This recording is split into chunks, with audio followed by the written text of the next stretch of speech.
Okay, Dean from Ballpark Music, welcome to Australian Musician. Hi, thanks for having me. It's great to be here. You guys have got a new album coming out on May 27 called Weirder and Weirder. Also coming up next month is your 500th gig. When you think back on the band's career, what are some of the more significant memories that come to mind? Yeah, it was, funnily enough, I'm just on the road at the moment with my brother, and we were just talking before about some of the shows we've played at Splendour in the grass over the years. We were kind of talking about the tour coming up and how much we were looking forward to it, and hoping that, you know, some of the shows might live up to those ones in the past. But yeah, I think for all of us, those kind of Splendour in the grass sort of amphitheatre shows in front of, you know, more people than we can count always end up being highlights. You know, it's a big pinnacle festival in Australia. So yeah. You've got the Weirder and Weirder tour coming up. You've got some great supports, King Stingray, Rat Hammock and Teenage Jones. For a long time there, you were the young guys, you were the support acts. Who were the big bands you supported in the early days, and what did you learn from those experiences? Yeah, so I guess the biggest one for us, or the one that had the most influence, was supporting Boy and Bear, which I think was in 2012. We supported them. It was kind of the first, big national tour, kind of going everywhere. 22 dates or something like that. And at that point, we were extremely green. We had no idea like what a tour manager was at that point, sort of thing, and just had been tripping over ourselves for a couple of years at that point.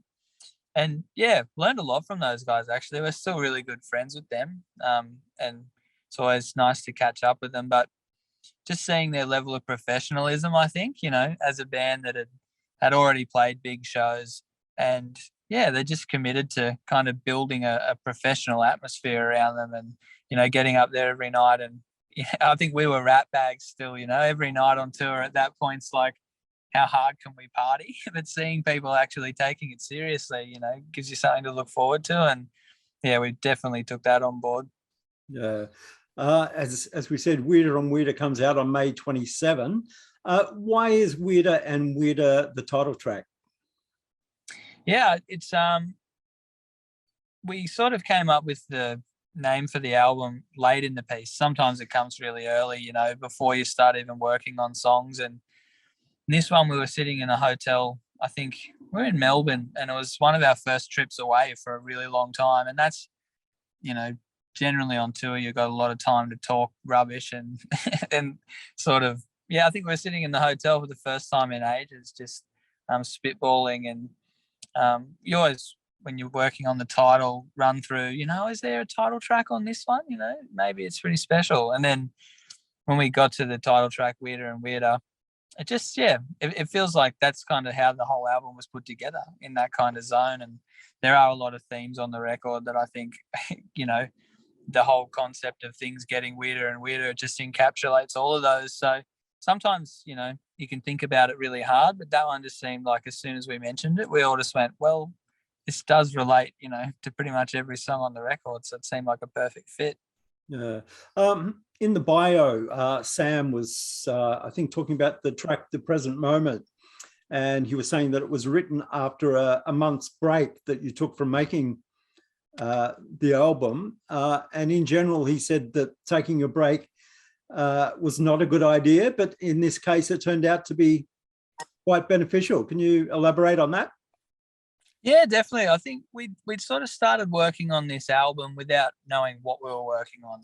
We sort of just made it a mission to regularly go into the studio a couple of days a week and work on music. And, at one point we probably thought, we might have 50 songs at the end of it, or otherwise we might, get to 5 songs and then have nothing else to work on. And there was no real plan there. So I think got to the end of last year, or, close to the end, it would have been about September. And then we were kind of looking for the answers as to what are we making? Is this, is it a record, or when's it going to come out? And then by that stage, I think we're all just a bit lost, knowing, how are we going to complete this record? Is it actually going to be an album? And I think at that point we started to make some more decisions about, okay, if it was going to be a record, it would be coming out, mid this year, et cetera, et cetera. And then, pretty much got burnout and went away for the Christmas break. And when we came back, I think having been able to, at least get our mind in the game of, this is going to be an album, it was a little more clear what else we needed to include on it then. So then once we got in the studio, things just started happening really naturally. And we finished the record off quite quickly. And I think probably 5 or 6 songs that we did finish in that last kind of 6-week period ended up making the final record. So, I guess it was like a really productive time for us. Yeah. The opening track, Manny, is a great song. It's got a lot going on. It's got that big 12-string guitar sound. And I believe you guys made use of the Boss PC2 percussion synth. How was that used in putting that track together? Yeah, so that song's a funny one. Sometimes the song's been floating around for years before you kind of find the right version of it. But Manny's the complete opposite. It's like a, one day in the studio kind of song where Sam's playing a riff and we go, oh, that sounds awesome. Let's work on it. And that, drum synth had been loaned to us by a friend. And I think one day, just out of pure boredom, Sam was sitting down playing with it. And then the little breakdown section in Manny, when it's just the vocals and that drum synth, where it sort of goes really quiet, does the big countdown.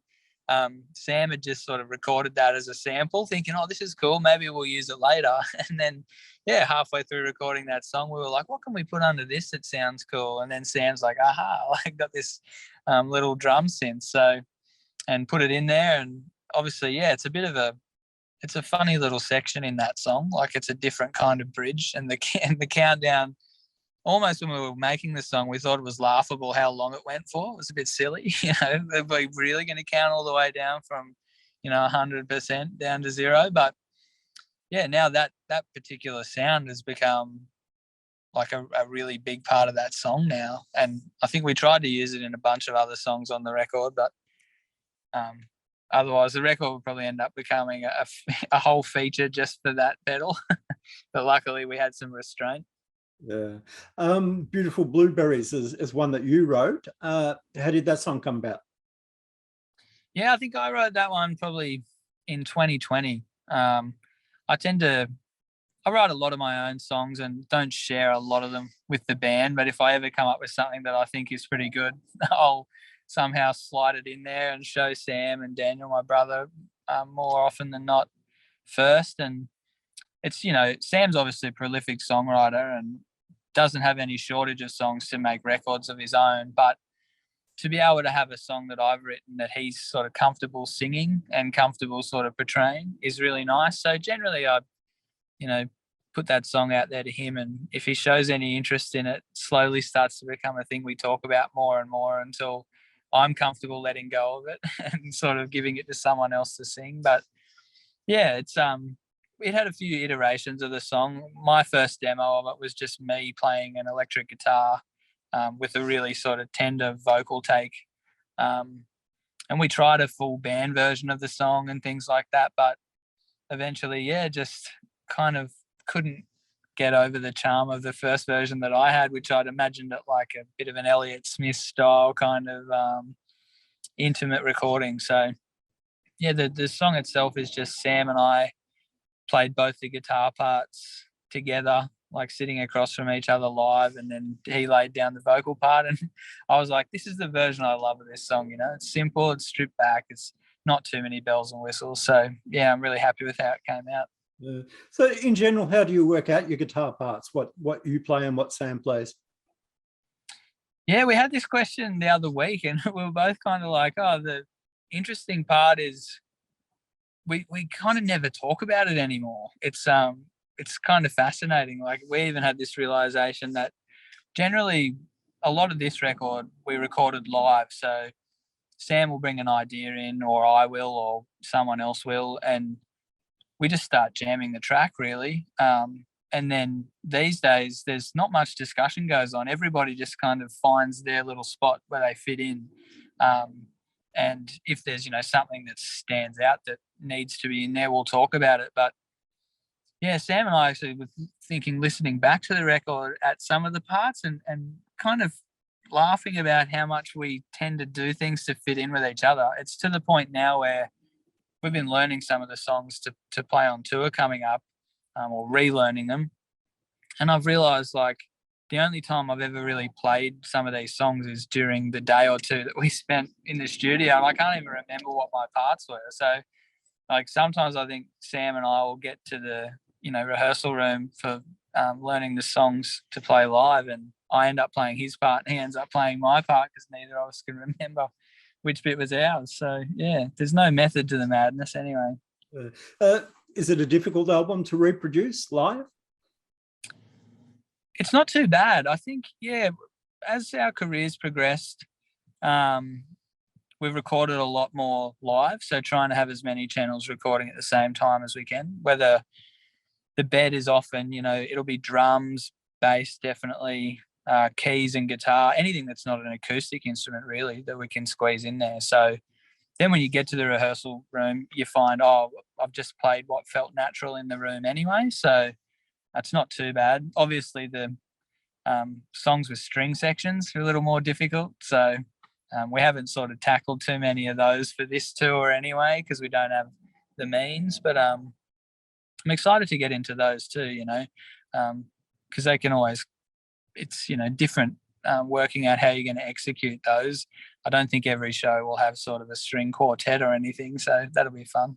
Yeah. So does Dan ever trigger stuff? We do, yeah. We have like pretty minimal track stuff. It's just with a little SPD that he uses most of the time. So there'd probably be in our set maybe 3 or 4 songs that have some SPD, but it's mainly in you know, a bridge section or something where there's a sample that we just can't, like, we try and get Paul on keys to play as many keyboards as he can in every song, but sometimes he's playing about 3 parts already, and if it's like, oh, Paul's got not enough hands to do this part, we often will put it on track. Yeah. So what do you take out on the road? What guitar and amp? So I have 2 Fender Strats. One is in E flat standard and one is in E standard. They're both, one of them's got like a P90 pickup selector, which is really great. And then I use a amp combination of just a Vox AC30 and a Fender DeVille as well. So, and have them both running all the time. Just sort of as a stereo mix, I use the Fender just for a bit more of a low end and a fatter sound, and then the Vox just for what it's known for, having those really nice chimey high notes. And I have a Gibson SG with P90s as well, which it gets a good run if we play anything that's like really rocky. It's got, you know, that super kind of I guess toppy, grimy sound about it, which is great. Yeah. Have you got much in a pedal board? I've got 3 different overdrives on my pedal board, which I actually, maybe it's 4 now. Let me think. Yeah, it's four overdrive pedals now, which is a bit excessive, but it's the ridiculous thing. When you first start out, I was like, oh, I'm not going to be a pedal board guy. You know, if I can't make the sound I want just with my guitar and my amp, then, you know, who am I kidding? But yeah, it's amazing now how much you know, you can find an actual use for 4 separate overdrive pedals. And then the weird one for me is I have 2 Boss harmonists on my pedal board, which I actually don't use for the harmonist function whatsoever.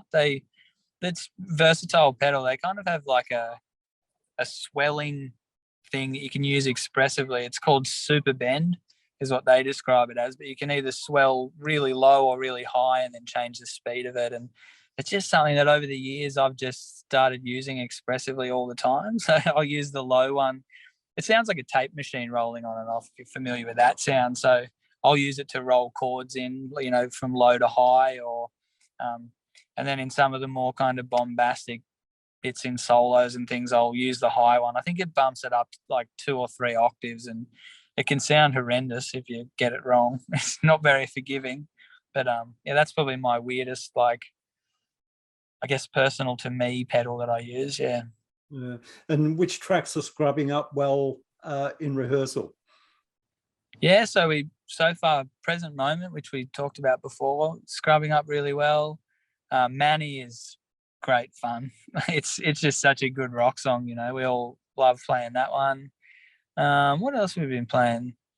Yeah, Weirder and Weirder, the title track as well, which we're performing. It's one that we can just feel like we can keep playing it forever. Like, the song is really simple in its form, you know. It's the same chord progression over and over again, but sometimes that's just, you know, a certain level of beauty in that kind of song where it can be very repetitive, but it feels like the song goes somewhere.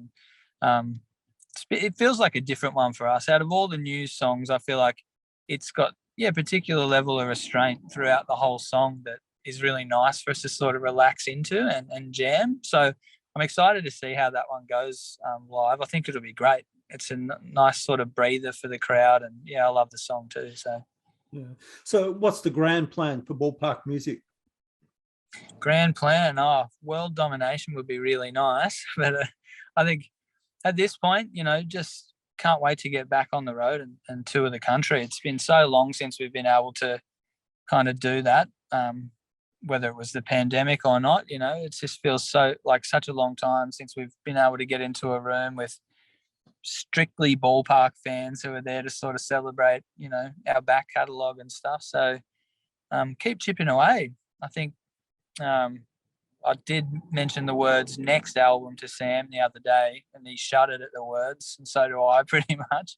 So it's excited for this one to come out, do some shows, do some touring, get exhausted, and then get to the end of all that and see where we're at, I think. And, who knows, maybe another album next year. Probably not. Yeah. So Weirder and Weirder is out May 27.